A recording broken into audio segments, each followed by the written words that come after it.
So I was going to ask, are you more of a fart in a skillet guy or a lay the hammer down guy? I'm a rubbing his racing son guy. I I mean, have, my goodness, yeah, he's wild. I'm that's listening to this. crazy. I'm listening to this yesterday, and you guys know me, so I can always be honest. I try not to give you like the edited sounds appropriate. I give you the gunk too. So two things crossed my mind because I'm super childish. Number one, I was like, "Yeah, is that right, Coach?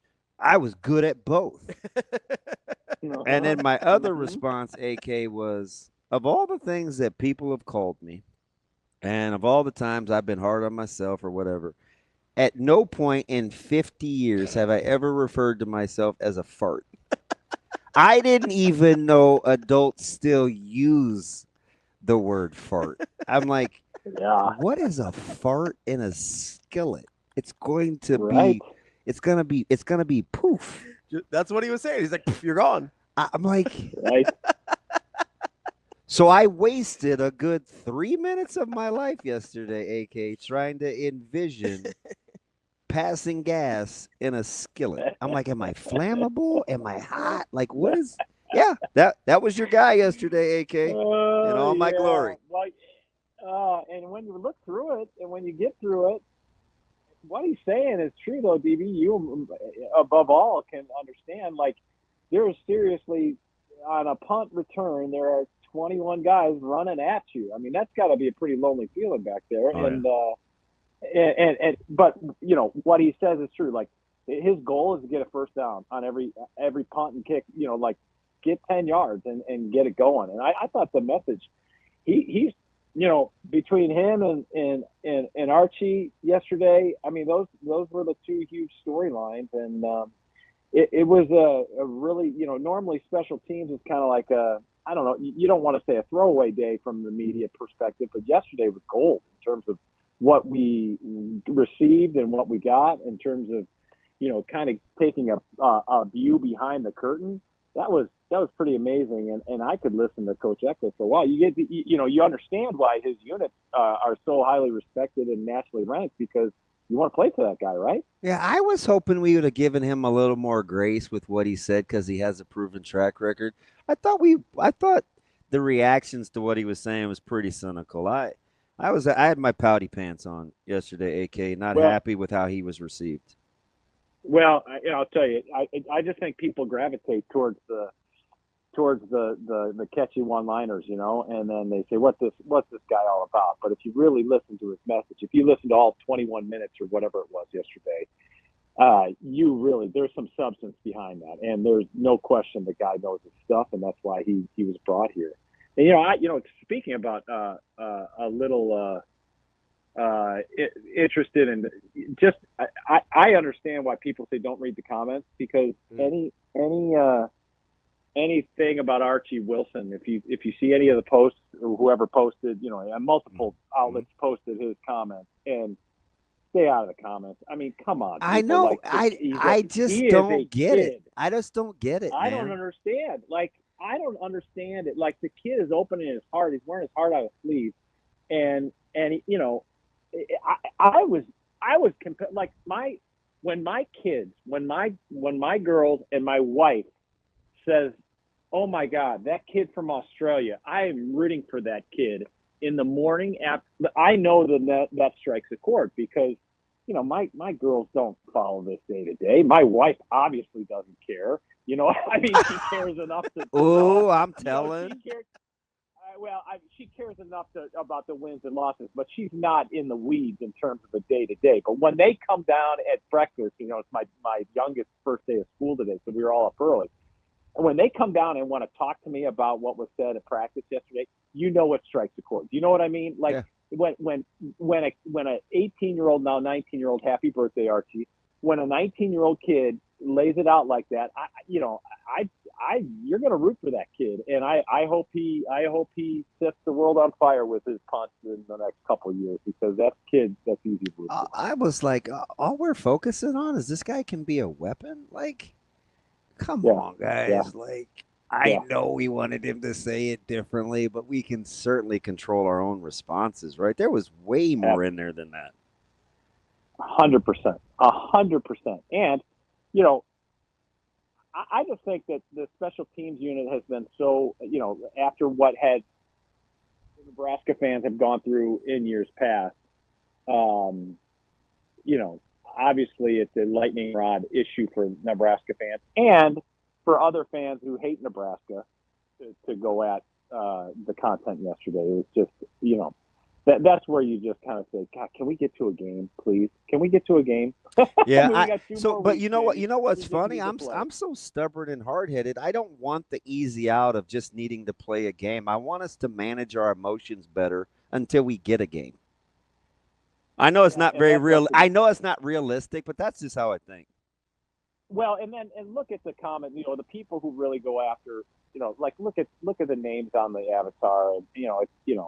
It's code for guy with a burner account and parents' basement. That's still living at home at 28. So that's what really we're going after. Like, come on, people, like, get a grip on reality. These are college kids. And yeah, they're getting some money now. So, obviously some people think that they can take shots, but man, let's take it, like, let's exhale and let's be human.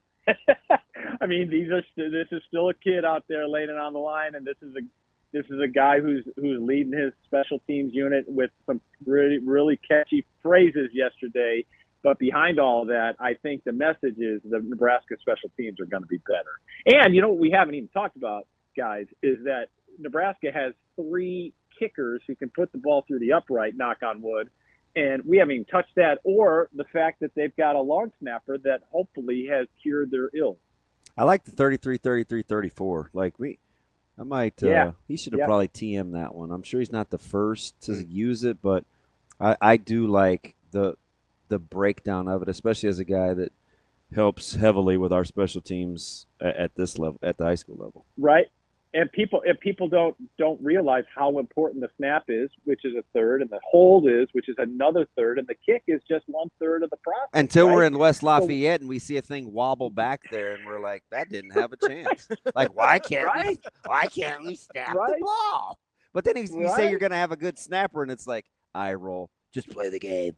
Yeah, well, we tried that. We played a game with a bad snapper. How'd that look? Can we work the other way, please?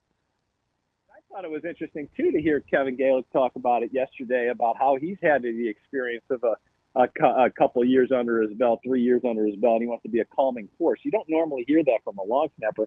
And isn't it great, though, fellas, that here in Omaha, Nebraska, Lincoln, Nebraska, that we're interviewing the long snapper? I think that's wonderful. It's just great. Nothing says Nebraska like interview opportunities.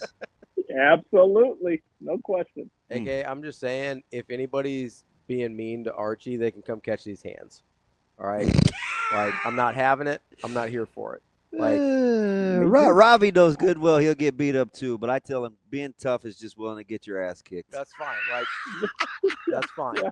We're gonna protect. That's what we tell our guys. Sometimes being tough is just willingness to go through it. How much are you willing to get beat up?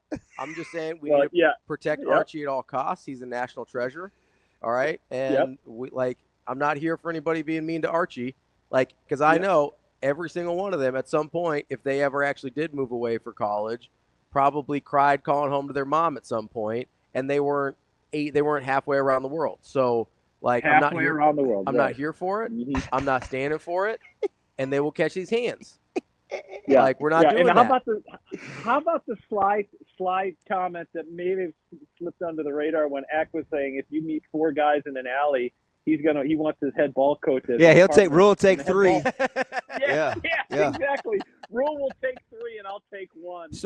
So you know what? Was a great line. You know what's funny though, and I don't know how tough Coach Rhule is or isn't, but in New York we had a late we ate, and it's just traffic, right? So it'd have been quicker to walk. Little quaint little Italian spot, and I'm like, fudge, man. I probably got to walk with Jay. I don't know. And Coach Rhule's like, you want me to walk you back? I'm like, listen, man, who are you going to fight that I'm not going to fight? Or is you just telling me their strength in numbers? But that was the first thing he said, right? So I knew he was a guy that was willing to get his teeth kicked in. And that's like 90% of it. Most guys can't get other guys to go with them to begin with, let alone win or lose. You know what I mean? Yeah. And don't you think Coach Rhule, if he did get in any predicament like that with three guys, couldn't he talk his way out of that? No, I couldn't think he reason his way out of it? He can be, but he can throw down super surly and super mean spirited. He's probably choosing to fight first. Nah. You should have seen him, him and Will Compton racing. He knew he wasn't gonna win, but he had convinced himself. Talked himself into it. I'm gonna win this thing, and then it turned into That's wait till my knee gets. It's like, come on, man. It ain't happening. Want your guy to be competitive. It ain't happening. That's him, though. I know. That's great. That's competitive streak. So there you go. So what about AK when you guys are shooting, and you tomorrow? Hey, impromptu. Key sends out an email to media. You know all the things you know up till 8:13. You get a chance to go shoot one session tomorrow. What are you telling your guys? Where are you going? Well, we have a laundry list of guys we need and we could use more video of, and so that's probably where we're going. You know, it would be nice if we actually had Archie Wilson actually punting the ball. Oh, gotcha. So that would be number one. Like if you had your druthers and they turned you loose, you're like, we're gonna go film special teams. Yeah, and that's crazy. I'll tell you what, you can always use more O linemen because of the battle, because we need Tyler Kanak. I'm talking about individual guys that we need more video of. Even the current video of Teddy Prohaska, Elijah Pritchett, and Gunnar Gatula. Those are the guys that we need. And then some of the defensive linemen we could always use more video of, and the linebackers. I think we haven't had a whole lot of linebackers. Well, you can't do it all, AK. The question was to pick one. Well, I'm just saying, in terms of priorities, in terms of what we need video of, that's where we're going. And it'd be something else if that opportunity presented itself. But it's all hands on deck when it comes there. And that's the thing that where we're at from a video. This is inside stuff, but as you know, DB, you only get so much time to shoot. That's why the game stuff is so valuable, and the pregame stuff is so valuable, because you can really check off some boxes there.